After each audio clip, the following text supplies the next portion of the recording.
ስውሯን ጨምሮ በደብረ ብርሃን መስመር ብዙ መንፈሳዊ ጉዞዎችን ሄጃለሁ።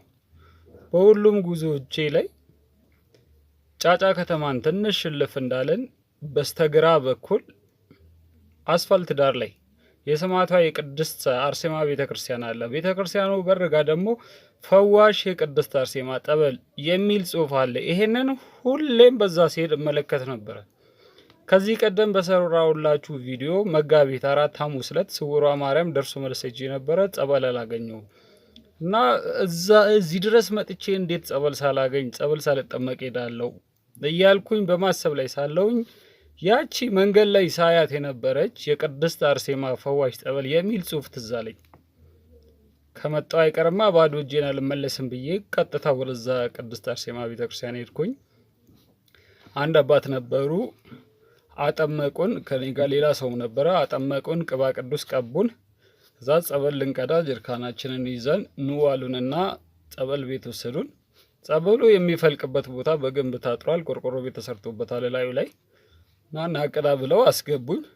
ስገባ የሚፈልቅበትን ሳይ የሚገርም ነው እና ከቀዳውኝ በኋላ አባታችን እስቲ ስለዚህ ጸበል ትንሽ ይንገሩን አልኳቸው እና ታሪኩን ሲነግሩኝ ይህ ጠበል መጀመሪያ የአካባቢው ነዋሪዎች የሚጠቀሙበት ምንጭ ነበረ እና ጠበሉ ለመጠጣት ከባድ ነው እና ቤት ወስደውም ለእህልም ድፍድፍ ሲደፈድፉም ሲያቦኩበትም እንደሌላው እንደምናውቀው የምንጯ ሊጠቀሙበት አልቻሉም።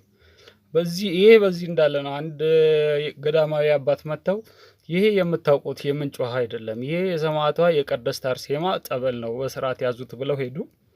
ከዛ በኋላ ነው የገዳሙ ያሉ የቤተክርስቲያኒቱ አባቶች ከአስተዳዳሪው ጨምሮ የአካባቢው ምዕመን ተረባርበው ቆርቆሮ ቤት አሰሩላትና ጠበሏን በክብር ያዟት እና ምን ተፈጸመበት እስቲ ከዚህ የሚነግሩኝ ነገር ካለ ስላቸው እኔ እንኳን እዚህ አጥባቂ ነኝ። እዚህ ባለሁበት እንትን ላይ ጊዜ ላይ ያየኋቸው እስካሁን 4 አይነ ስውራን በርተው አይቻለሁ እና በጣም በካንሰር የሚሰቃዩ የነበሩት ወደ ውጭ ሪፈር ተጽፎላቸው ሊጓዙ የነበሩ ሰዎች እዚህ መጥተው እንደ ድንገት ተጠምቀው ድነው የውጭውም ጉዞ ቀረ፣ ከካንሰርም ነፃ ሆነዋል።